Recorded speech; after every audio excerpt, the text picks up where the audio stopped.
স্বাগতম জনাইছো লাইভ আৱাৰলৈ ধেমাজিৰ মৰিঢল মহাবিদ্যালয়ৰ ধেমাজি মেধাৱী ছাত্ৰী নন্দিতা শইকীয়াৰ মৃত্যুত এতিয়া শোকস্তব্ধ সমগ্ৰ ৰাজ্যবাসী নিশাই ঢকুৱাখানাৰ বাসগৃহত নিয়ালৈ পিছতে শোকাকুল পৰিৱেশৰ সৃষ্টি হয় শোকাকুল পৰিৱেশৰ মাজতে অন্ত্যেষ্টিক্ৰিয়া সম্পন্ন কৰা হয় নন্দিতা শইকীয়াৰ নিথৰদেহৰ ইয়াৰ পূৰ্বে অধ্যয়ন কৰা মহাবিদ্যালয়খনলৈ মেধাৱী ছাত্ৰী নন্দিতা শইকীয়াৰ নিথৰদেহ অনাৰ পিছতে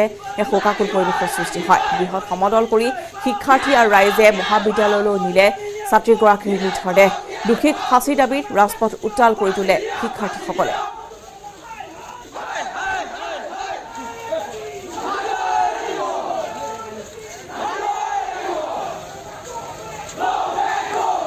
নিশাৰ ভাগৰ দৃশ্য নন্দিতাৰ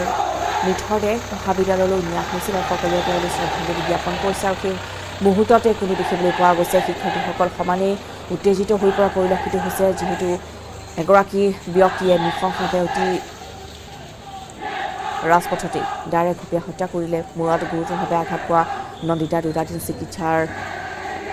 সৈতে যুঁজি শেষত মৃত্যুৰ ওচৰত হাৰ মানিলে আৰু যুৱতীগৰাকী নশ্বৰ দেহ লৈ অনাৰ পিছতেই শোকাকুল পৰিৱেশে বিৰাজ কৰে আৰু ধেমাজিত ঢকুৱাখানাৰ লগতে সমগ্ৰ অঞ্চলৰ ৰাইজ ওলাই আহি প্ৰতিবাদ সাব্যস্ত কৰা পৰিলক্ষিত হয় আৰু দোষীক উচিত শাস্তি দিয়াৰ দাবী জনাইছে প্ৰতিবাদকাৰীসকলে শিক্ষাৰ্থীসকলৰ দাবী যে উচিত শাস্তি পাওক আইনী কোনো সুৰুঙাৰ যাতে দোষী পলাই সাৰিব নোৱাৰে বা ওলাই যাব নোৱাৰে তাৰ বাবে কঠোৰ শাস্তিৰ দাবী তুলিছে ছাত্ৰ সন্থায়ো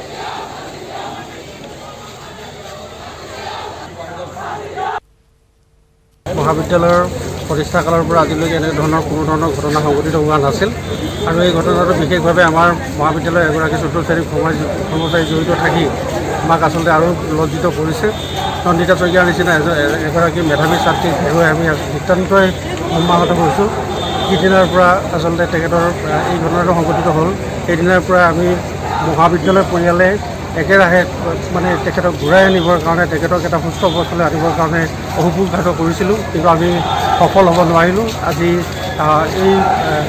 দুখৰ মুহূৰ্তত আচলতে আমি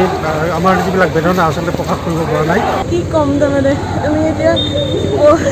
মহাবিদ্যালয়ত বেলেগ বিভাগৰ ছাত্ৰ ছাত্ৰী সাধাৰণতে ইমান